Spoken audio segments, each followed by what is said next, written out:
Hey everybody, it's Sherpa Rage. Today I'm going to be doing a build breakdown for Valkyr. Um, Valkyr came out in Update 11, and ever since then she's easily taken probably my third favorite Warframe that I played overall, and since I have all of them up to rank 30, it's kind of a big statement. She's very different and kind of unique than any other Warframe. I mean, every Warframe has a melee, but not every Warframe is kind of melee oriented. Some people or some players who play like Loki and Ash will say, oh, with invisibility and everything, melee is a lot more viable because they don't see you get in close, and with their teleports, especially on Ash, since he teleports right in next to you, kind of stuns them, and that's kind of what it's meant for, is a quick in attack. Valkyr though is pretty much only melee. Like, her ultimate is really centered around that. A lot of her abilities are kind of like, oh, rip line, pull in the enemy, wail on them, whatnot, kind of paralysis, stun them, and then go wail on them, war cry, slow them down, speed you up, attack speed increases. So it's very, very melee oriented. Kind of just jumping straight into the build for her, you can see that we have the Steel Charge Aura, which is going to be huge for her since, like I said, she's melee class, so increase in melee damage is kind of a must there. I have all four abilities. Really, the way that I kind of play her, Hysteria and Ripline are going to be kind of the two most commonly used. Hysteria, by far, will be the most used ability. Ripline's pretty good, though. Warcry, I do use occasionally, kind of depends what I'm doing or if we really need it, if the team needs a buff. It's always good to have that and kind of just throw it out when you need it and you got the energy to spare. Paralysis, I don't use as much. You can use it every so often. It's more fun just to spam it since it's so freaking cheap. 5 energy, and then if you have a successful cost or power efficiency on, like Streamline, you can make it cost 3 and just spam. Will deplete your shields though, so that is something to kind of watch out for and kind of figure out how you want to do that. Valkyr is the only Warframe I have thus far formed. I did give her a depolarity for the narrow-minded. The build that I have going for her is a duration damage build, at least for her A slot one. I will touch on the B one. I actually do have an alternative build for her, which I like very much as well. It just kind of depends. This one's a little bit more realistic since it's a full loadout build. It's kind of oriented towards duration damage. This one is going to have focus for power strength, blind rage as well for power strength, so giving you a total power strength of plus 84% power strength there. The minus power efficiency though is kind of something you might want to watch out for. That's why my blind rage is not past rank 5 at the moment, because I do have Streamline to cancel out the power efficiency, so all of our abilities will still cost normal there. The normal cost, which is fine. I do have flow to increase our power max, so that's kind of a big thing. Normally I do like to try to have like Streamline on if I can without any negative effects, but with this Valkyr build that I'm going for, it's really damage oriented towards Hysteria, since I'm going to be trying to cast Hysteria as much as I can or as often as I can. But with the duration lasting, I think close to a minute or so, like upwards of a minute. With narrow-minded, power duration plus 72, continuity plus 30, so you're going to get 102% power duration there, which is a pretty big deal, honestly. And narrow-minded I will be ranking up more and more. It's already ranked 7, so the power range will negatively affect Ripline, Warcry, I believe even Paralysis slightly. Hysteria is not affected though by that, so that's going to be kind of nice. Ripline, it's really good. I mean, the fact that you're having a lessened range isn't going to be too problematic since you are going to have the flow on for max energy. So it is going to be a little bit problematic because you're not at a reduced cost, but it's still fairly castable. But like I said, this build's more geared towards Hysteria, and then, as you're in Hysteria mode, if you kind of got excess energy, which most of the time you can get back up to 300, which is going to be her energy max, so most of the time you can cast Hysteria, get back up to 300, and then if you want to cast something while you're in Hysteria, go right ahead, because you're most likely going to be fine for that.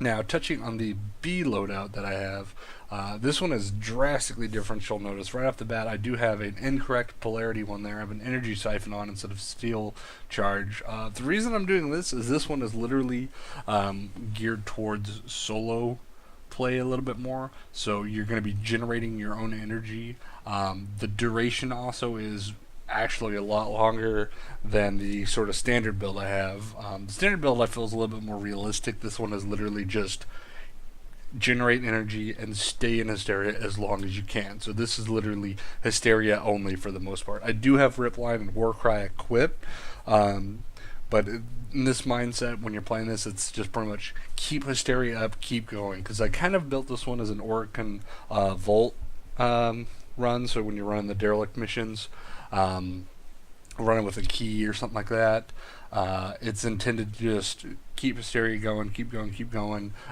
so that way you don't take any damage, since Hysteria does make you invulnerable and everything. Oh, excuse me.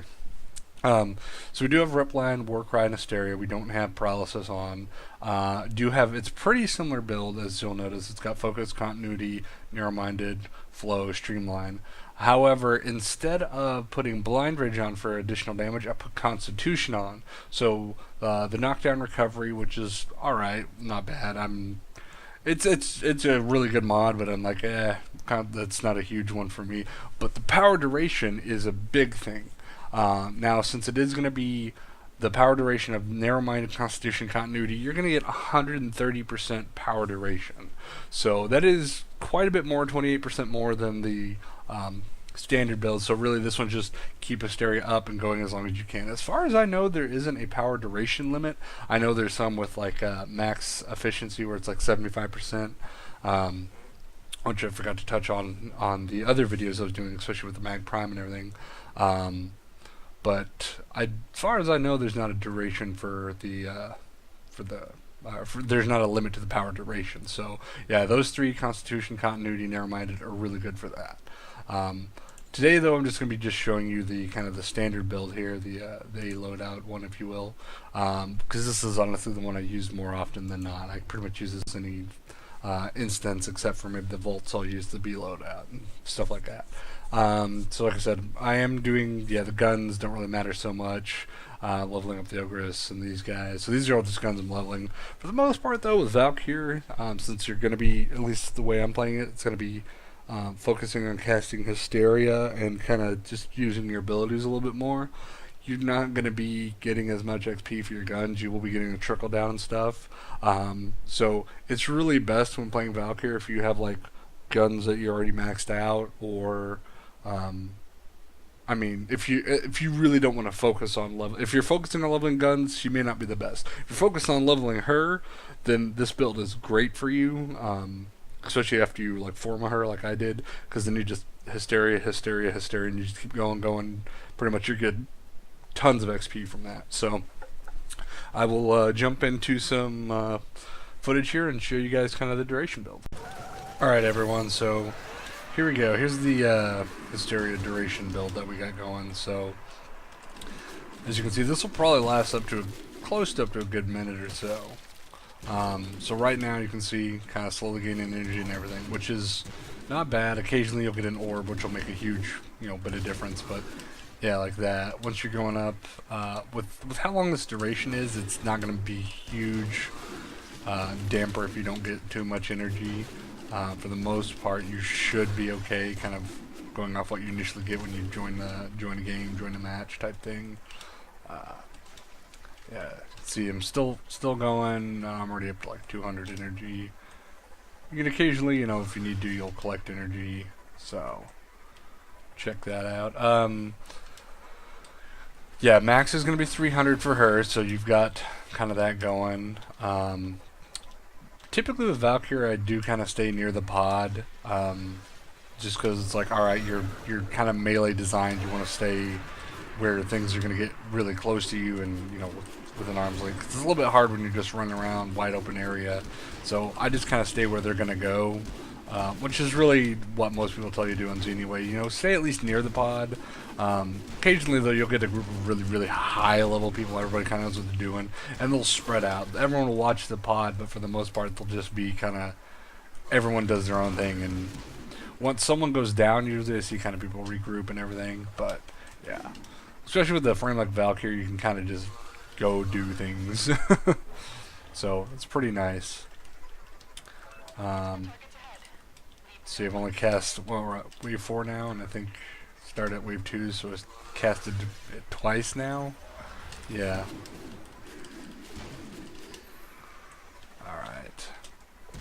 Ground pounds are really actually pretty fun too, because they do pretty good amount of damage around. Of course, they would do more if the narrow-minded wasn't on. Yeah, gotta love that war cry. Let's see, and then paralysis you can always... Just because it's so cheap, I mean... But as you can see, my shields have been utterly just depleted. So, it's kind of important to know when to use that. And a place like Xeni where you're doing defense and stuff, it's fine, because it's like, oh, the wave can in, and you can regen back up your shields and everything. So, that's a pretty standard procedure I see going on there. Valkyr, like I said, one of my favorite frames. You don't have to really do too much. I feel for like the building and stuff. It is nice. It was nicer when Ripline would actually, when enemies were down, you could actually make them stand back up and they could walk over to you and everything. So yeah, you can see the duration build on this, and the strength is really what we're going for. Kind of run and gun every so often, just like especially when you get low on energy. It's good. It's important to have good weapons. That's another reason I say it's important to have good weapons and like a good, like high max level weapons. It's because once you go, you know, out of Hysteria and say you get that point where it's like, oh crap, I'm low on energy, I can't cast Hysteria. It's important to have good weapons and to kind of back you up there.